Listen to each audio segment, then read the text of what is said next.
Bonjour les amis. On se retrouve pour s'encourager, le but étant d'aller plus loin ensemble. Et si nous parlions de prudence, mais celle qui n'implique pas la peur? Et oui, la prudence n'implique pas la peur. Je veux apprendre la prudence, je veux par respect pour les autres et pour moi-même être prudente, mais je ne veux pas vivre dans la peur. Je refuse la peur, je refuse la crainte, car c'est l'opposé de la foi. Mais oui, on ne peut pas vivre dans la foi et en même temps dans la crainte. Les deux sont deux terrains différents. Mes amis, tout ce qui est l'opposé de la foi est péché. Écoutez ce que nous dit Job 3, versets 25 et 26. Ce dont j'ai peur, c'est ce qui m'arrive. Ce que je redoute, c'est ce qui m'atteint. Je n'ai ni tranquillité, ni paix, ni repos, c'est la tourmente qui survient. Waouh! Voilà qui est fort. Lorsque nous sommes dans la peur, dans la crainte, ça nous ouvre au péché. Ça nous positionne en dehors de la zone de miracle où le miracle peut se produire. La crainte, la peur nous maintiennent dans la tourmente, dans l'oppression, voire la désespérance, quelle que soit la situation. À l'inverse, la foi nous rend capables d'entrer sur le terrain du miracle.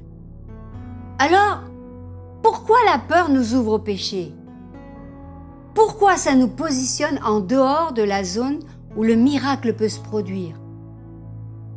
Eh bien parce qu'on ne voit plus Dieu tel qu'il est, pour qui il est.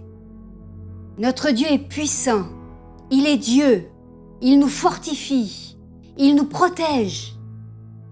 Il est le Dieu puissant extraordinaire, ce Dieu vivant, et vivant plus que jamais. Mon ami, si des hommes t'abandonnent, Dieu, lui, ne t'abandonne pas. Et il ne t'abandonnera jamais. Non, il t'aime trop. Dieu nous aime trop pour nous abandonner. Alors, restons dans la foi. Cette foi qui donne le courage nécessaire pour vivre exposé à son amour. Regardez les disciples, lorsque le Seigneur, qu'ils croyaient mort, leur est apparu vivant, sa première parole a été « La paix soit avec vous ». Vous trouverez cette parole dans Luc 24, verset 36. Quand les disciples ont compris que leur Seigneur était vivant, qu'il avait triomphé même de la mort, que le pardon promis par Dieu était devenu une chose réelle, quand ils ont reçu le Saint-Esprit de Dieu dans leur cœur, alors les timorés qu'ils étaient se sont transformés en conquérants. La peur, la crainte, l'anxiété étaient bannies de leur vie. Ils sont devenus des conquistadors pour la gloire de Dieu. La parole n'est-elle pas le modèle à suivre? Ne sommes-nous pas remplis du Saint-Esprit qui fait de nous ces conquérants? Mes amis, abandonnons ces peurs qui nous viennent de la chute. Elles ont fondu sur Jésus-Christ à la croix. 2 Corinthiens 5, verset 21 nous dit que Jésus a été fait péché pour nous. Il a tout porté pour nous. Il a pris à son compte pour pouvoir dire à ceux qui avouent leurs péchés, leurs faiblesses et les confessent, « Je vous donne ma paix ». C'est ce qu'on peut lire dans Jean 14, 25. « Je vous donne ma paix. Je vous donne ma paix. » Pas la paix comme le monde la conçoit, c'est-à-dire sans combat, sans problème, sans incompréhension, sans défi, sans occasion d'avoir des peurs, sans occasion d'être dans la crainte. Non, non, non, ça n'a jamais existé. Ça n'existe pas. Ça n'existera jamais. Cependant, Dieu est celui qui vient nous rejoindre dans nos troubles, dans nos craintes, dans nos émotions troublées. Il est celui qui nous accompagne dans tous ces temps qu'on dit troublés. Comme il a dit à Josué dans Josué 1 au verset 9, « Ne t'ai-je pas ordonné? Fortifie-toi et prends courage. Ne sois pas effrayé, ni épouvanté, car l'Éternel ton Dieu est avec toi, où que tu ailles. » Waouh!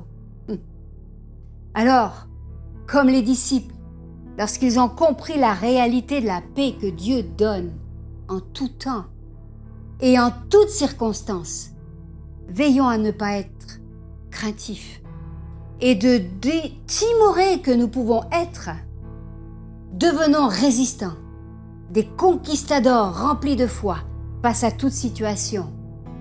Alors, prudent et paisible, ou paisible tout en étant prudent, mais non sous l'emprise de la peur. Par contre, sous l'emprise de la foi en notre Dieu tout-puissant et rempli de bienveillance à notre égard.